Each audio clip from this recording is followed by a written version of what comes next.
In a dramatic turn of events at the #1 High Court, former Assistant Superintendent of Police Claudius Coutain breathed a sigh of relief as all charges against him were dropped on Tuesday morning. This marked the end of a difficult legal battle that spanned over 8 years, leaving Coutain vindicated but emotionally drained.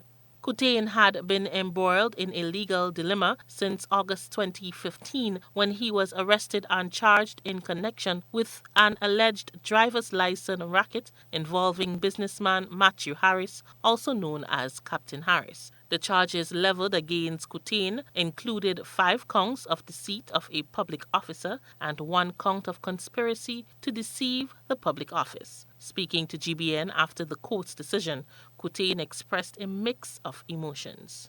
Today was the case, and the matter, all the charges has gone away. They throw it out because they realize that this is not true.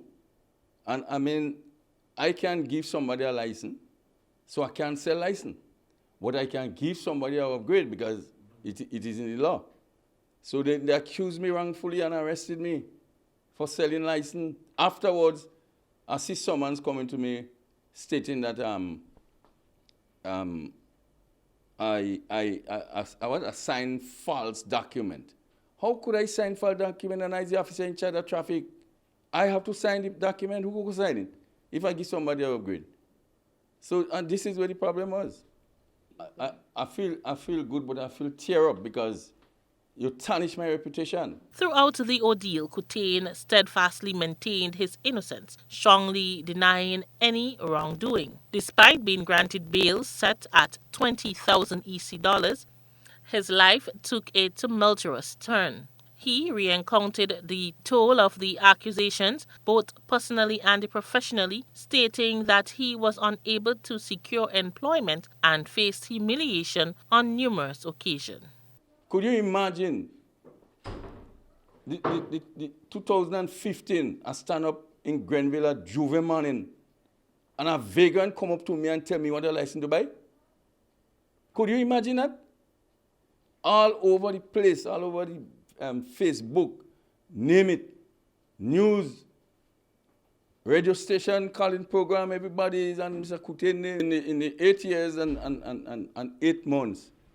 Always I try to get a work. The first thing they come up with is that, oh, you've been charged for selling license, so you have to wait still and whatnot and so on.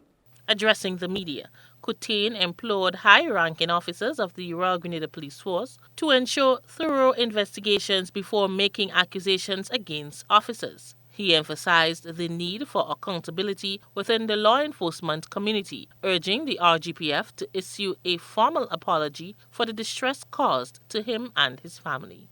He hurt me, and I asked the Commissioner of Police, if he don't want to do it publicly, call me in the office with the other men and apologize to me. It is very simple. A police has been accused of an offense. What you do, even though you transfer him from his station, but you do an undercover investigation. But what you find happen is that when they transfer you, and then in the next 2 minutes, they arrest you and charge you, and then afterwards, they realize that the charges make sense. The then Commissioner of Police in 2015 lifted Coutain's interdiction on June 12, 2016 and authorized 170 days of vacation leave from June 13 to November 29, 2016, followed by his retirement from the service due to age, effective November 30, 2016. Coutain now seeks to rebuild his life in the aftermath of the legal battle. Rena P. Thomas, GBN News.